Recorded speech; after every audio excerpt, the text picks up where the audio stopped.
Isabella had another family before she met Fabian. With her first spouse, they lived soul to soul for several years until he had problems with his job. Frank, as his wife put it, was playing businessman.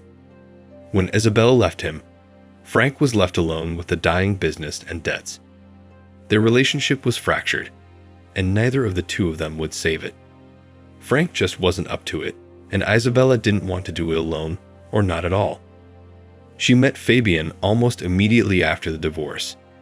The man wooed her handsomely, gave her gifts, and came over to her whenever she said in a sad voice on the phone that she was in a bad mood. She liked everything about Fabian, except having an ex-wife and a daughter, on whom he spent a lot of time and money. Fabian felt it was his duty not to leave them even though they hadn't been family for a long time. At least one weekend, the man devoted to his daughter, and Isabella was terribly annoyed by that. She wanted 100% of Fabian's attention focused on her. On the days that Fabian set aside for communication with the child, he didn't even answer her calls, and then apologized, filling her up with gifts and flowers. 6 months later, Fabian proposed to Isabella, and she did not hesitate for a second and said yes. After the unsuccessful Frank, Fabian seemed to her to be the winning party. The woman really wanted to have a baby. She believed that once she and her husband had a child together, he would forget the existence of his former family and daughter. As luck would have it, nothing worked for Isabella for 6 years. It seemed to her that Fabian was totally indifferent to this situation, and the scandals in their family began to occur more and more often. The man was angry at the false accusations, and Isabella was carried away on a wave of hysteria. "I am trying for us. I want us to be a real family," she yelled at him. "We are a real family already, honey," her husband tried to reason with her. With her desperate desire to get pregnant in mind, the woman had all kinds of ideas about how she could pull it off. After some thought, she suddenly realized that she could use the help of another man in this matter. She ran through all the men she knew in her head, and her choice fell on her ex-husband Frank. Isabella had followed Frank's life since the divorce tirelessly, and knew that he had dealt with the crisis she had left him in and had developed an excellent business that apparently was bringing him a good income.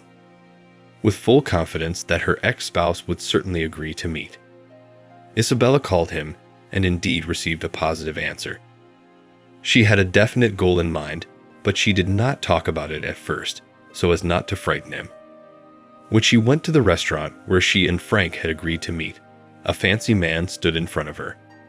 He was nothing like the tortured Frank she had left years before.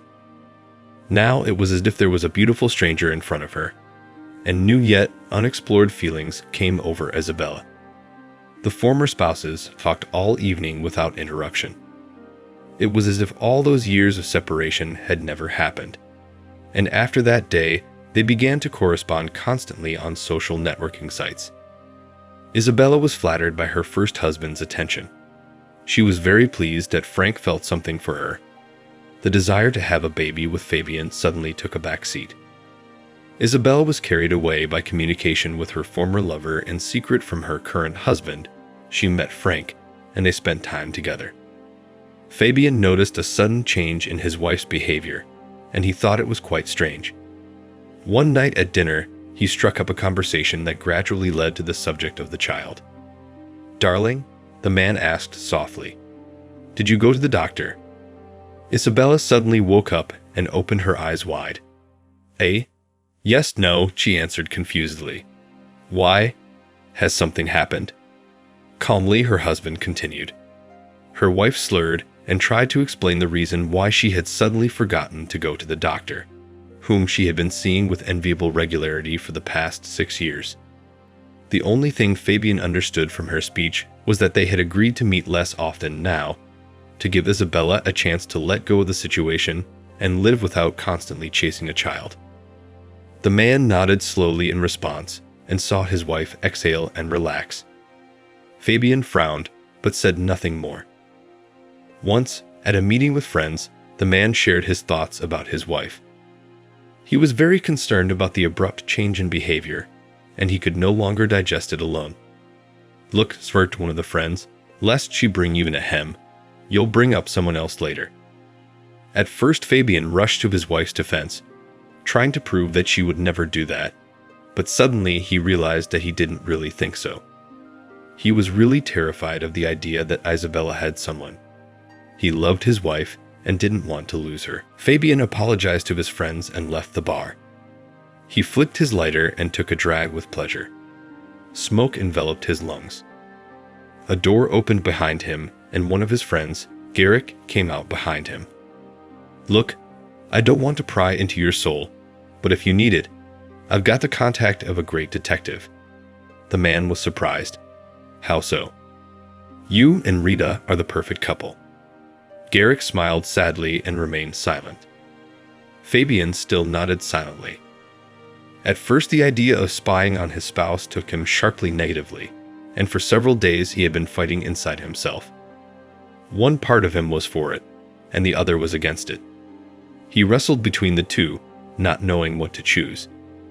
It seemed wrong for him to undermine Isabella's trust with surveillance, but on the other hand, the thought that she might have someone else was keeping him awake. He spent an entire week in this agony until he received a call from an unknown number. The caller was a man who introduced himself as Frank. He briefly explained that he was Isabella's ex-husband and asked Fabian to meet him. "You can tell me everything over the phone. There is no need for us to meet," politely but firmly Fabian said. "I would still insist on a personal conversation," the man replied. After some deliberation, the man agreed, and in the evening, he was already waiting for Frank in his favorite pub. Frank did not beat around the bush and started the conversation with the main thing. By that time, Isabella had already told him about her plans to have a baby, only her ex-husband didn't want to take part in it. The woman begged and pleaded with him, and he gave in, promising to think about it. But instead, he decided to tell Fabian everything. Male solidarity, nothing more. Frank shrugged his shoulders. Actually, Frank was lying. He didn't do it out of solidarity with Isabella's current spouse, but because he wanted to hurt his ex-wife morally as much as she had hurt him years ago. Simply put, he dreamed of revenge. The men talked for a long time. They came to the conclusion that they needed to teach the cheater a lesson. And after discussing how best to do so, they said goodbye, and Frank left. Fabian, on the other hand, stayed in the pub until he was drunk out of his mind, after which he too went home. Frank invited his mistress out of town to his dacha. He had bought the cottage after the divorce, and Isabella had never been there. She, of course, agreed. The woman did not know that she was going to have a fateful meeting there. On the way, Frank said that he had thought about Isabella's proposal for a child of that joyful star and drove all the way to the summer house with a blissful smile on her face. There was nothing to indicate that there was anyone waiting for them at the house. So Isabella calmly followed her ex-husband down the path.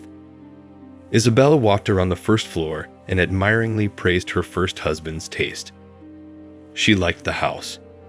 With each passing day, she regretted more and more that she had once left Frank. When her lover dragged her to the second floor with him, purring in her ear that something very unforgettable was waiting for her, Isabella had goosebumps running down her spine. Frank opened the door to the bedroom and drew the woman in after him. Suddenly, she cried out. There was someone sitting in a chair in the corner. Looking closely, she realized it wasn't anyone. It was her husband, Fabian. She opened her mouth like a beached fish and looked from one man to the other. Traitors! She roared and threw her fists at her lover. He gave her a gentle shove, and she landed on the bed with all her might. The deceitful woman wept bitterly. The men were silent. The silence was interrupted by Frank. "Did you really think I would let you push me around so easily?" After what you did, every word he said hurt Isabella deeply. "You don't deserve to be happy. Fabian, tell him it wasn't my fault." Through her tears, Isabella told her husband, but Fabian had not an ounce of regret on his face. He looked at the beloved woman with hatred and disgust and did not understand how all this time he did not notice what kind of snake he had nested in his chest. After the second divorce, Isabella had to temporarily move in with a friend. Both Frank and Fabian cut off all contact with her. The second husband communicated with her exclusively through a lawyer, wanting nothing to do with the adulteress. This hurt Isabella. She sincerely did not understand why this was happening, because she wanted only one thing: to become a real family. In time, in order to forget all the pain and humiliation she had experienced, the woman began to drink. She poured alcohol into herself until she could no longer remember, after which she woke up in the arms of different men in apartments that she could not remember how she got into. For a very long time, Isabella tried to recover from her divorce, but it was out of her hands. The next story will surprise you even more. The way your husband avenged his adultery will shock you. Ted and Sabrina had been together for 6 years, 3 of which were married. Even before this relationship, Ted had taken out a mortgage on a nice one-bedroom apartment in a good part of town with the goal of having a family right away. He had always been in the mood for a serious relationship and was not particularly interested in other people's girlfriends. It was to this apartment that he invited Sabrina. Both spouses were working. The husband had a standard 5-day work schedule in the office, and his wife worked on a shift schedule in a beauty salon. One day on their shared day off, the couple was going to go to the park for a walk. When Sabrina was already standing completely ready in the hallway on the phone, the spouse received a call. After looking at the screen, Ted excused himself and retreated to another room to talk. After about 5 minutes, he returned rather frowning. Victor called. He's in trouble again. He's coming over for a couple of days to take care of some business in town. You don't mind, do you? Said the husband. The wife wasn't too happy, but she didn't say anything against it, because this kind of talk about Ted's own brother almost always ended in an argument. His wife always felt that there was no need to help Victor, because he himself never bothered about his younger brother and did not offer his help even when it was not superfluous. Ted was good to his older brother, helping him when he was going through difficult situations, even though he didn't even ask him for it. But Victor himself did not show much reciprocity. The fact is that Victor was an adopted child in their family. The parents had already despaired in unsuccessful attempts to have a child, so they decided to take the baby from an orphanage. When Victor was 5, his mother unexpectedly became pregnant. It was a huge blessing for the parents, but not for the little son. When Mom gave birth, the parents surrounded their own son with all their attention and care. At times, not paying proper attention to Victor, he began to compete with Ted, when the latter could not even speak yet. It seemed to Victor that his parents did not treat their 2 sons equally, not with equal affection. It seemed to him that Ted was loved more. He was praised more often for his grades at school, sometimes even held up as an example to the sedentary Victor, which annoyed the latter a great deal. Any success of his younger brother was met with envy by the older ones. With age, it was not so bright, but still the general trend remained. Within a week, Victor came to them. According to him, business in the city would only take a few days, and he certainly wouldn't bother them for long. At first sight, Sabrina even liked Victor very much. Somehow in person, she no longer felt the dislike she had felt for him after her husband's stories. He turned out to be an interesting conversationalist. He talked a lot about his fascinating life, and Sabrina didn't even want to interrupt him at such moments. A couple of days passed quietly into the week, and the older brother was somehow in no hurry to leave. My wife, who occasionally stayed home on her days off, began to feel differently about Victor. He no longer seemed so bad to her. One day, when Ted went to another city for work and his wife had a day off, which she lazily spent without much planning, Victor suggested that she rent a car and go for a walk in the suburbs. Sabrina gladly agreed. It was a hot summer. The air conditioning in the car was treacherously not working, and at one point they drove past a wild beach by a lake. They looked at each other. Victor saw an approving smile on his companion's face and turned toward the body of water. Sabrina herself didn't know how it happened, but as they went swimming together and then began to jokingly render each other water at some point, they were too close to each other. With a quick glance, they both threw themselves at each other and kissed each other hotly. This was as far as they went, for soon the woman jumped out of the water onto the shore. Sabrina was frightened by this sudden tension between them, and all the way back, she drove in silence. Sabrina didn't know how to act around Victor, and tomorrow was going to be another day off. She decided she wouldn't be spending it at home, so she arranged to have brunch with her friends at their favorite cafe. In the morning, she quickly got ready and left the house without a word with Victor. She texted her husband on the way to her friend's house and told him, "I love you very much." She still felt guilty about that kiss with his brother. Toward 4 o'clock in the afternoon, she returned to find the man not at home. She quietly went to the kitchen for a drink of water and then decided to freshen up after a hot day in the shower while she was alone. But about 10 minutes later, as she was coming home from there, Victor just arrived. From the looks of him, he had just been to the gym. Sabrina quickly made her way to her room so she could get dressed and not stand in front of Victor in just a towel. Quickly putting on her homemade dress, she began to walk out of the room. The man was standing on the threshold of the bedroom, as if he was going to knock on her door, but she beat him to it. "Sabrina, I think we need to talk," he began, staring intently into her eyes and gently putting his hand on her shoulder. What Victor said next Sabrina no longer remembered. She lost her head the moment the man touched her again. He noticed it. His plan had worked. It was much easier from there. She leaned forward, literally leaving him in his arms. It all happened right there on the matrimonial bed. They were cuddled and talking for a long time.